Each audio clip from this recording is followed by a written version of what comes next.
Oliver had been to the works to be mended.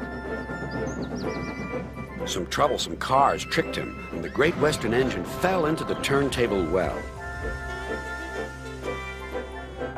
Now Oliver was as good as new, but he was still worried about cars.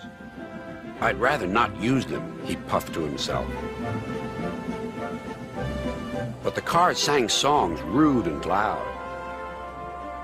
Scruffy, their leader, led the chorus. Oliver's no use at all, thinks he's very clever, says that he can manage us, that's the best joke ever. When he orders us about with the greatest folly, we just push him down the well. Pop goes old Ollie. Thomas, Duck, and Percy were shocked. "Be quiet," they ordered. But they couldn't be everywhere, and everywhere they weren't, the cars began again. Oliver's no use at all, thinks he's very clever, says that he can manage us, that's the best joke ever.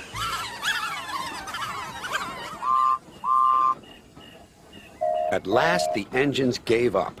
"We're sorry, Oliver," they said. "It's really my fault," said Oliver sadly. "I shouldn't have fallen in the turntable well." Toad, the brake van, felt sorry for Oliver, too. Next morning, he spoke to Douglas. "I'm worried, Mr. Douglas. This disrespect for engines, where's it going to end?" "Who knows?" sighed Douglas. "I've got a plan, Mr. Douglas. May I stay here today and help Mr. Oliver? We are both Great Western and must stand together." "Certainly, Toad," replied Douglas and puffed away. Soon Toad was explaining his plan. "Goodness gracious, Toad, I don't think you should suggest such a thing to Oliver." But Oliver interrupted. "No, Duck, Toad's right. It's really my fault. I must put this trouble right." "I meant no disrespect, you understand." "Of course not, Toad. Anyway, driver says the same, and he's arranged it with the station master." "Very well, Oliver," conceded Duck, "but I must hurry. My passengers will be waiting. Good luck." "So long," smiled Oliver bravely, but he felt dreadfully nervous inside. Oliver marshaled the worst cars 2 by 2. "That's the way, Mr. Oliver," whispered Toad. "And if you leave that Scruffy till last, then you'll have him behind you, and you can bump him if he starts his nonsense."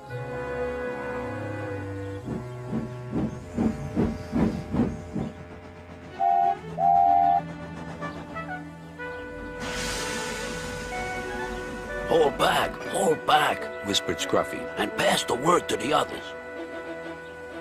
The silly cars giggled. But Oliver knew what to do. There was plenty of sand on the rails, and his wheels gripped splendidly.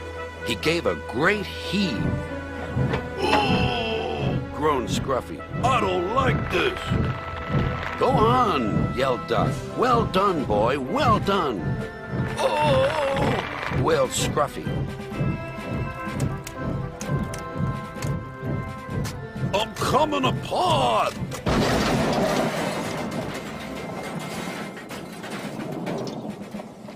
And he did. Then there was trouble. "Well, Oliver, so you don't know your own strength, is that it?" No, sir," said Oliver nervously. Sir Topham Hatt inspected Scruffy. "As I thought. Rotten wood, rusty frames. Maybe if we put you back together, you'll earn yourself a better name."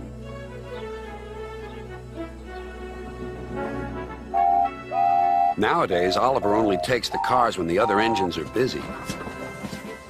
But they're always quick to warn each other. "Take care with Mr. Oliver. If you play tricks on him, you'll never be the same car again." Scruffy has learned his lesson and says nothing at all.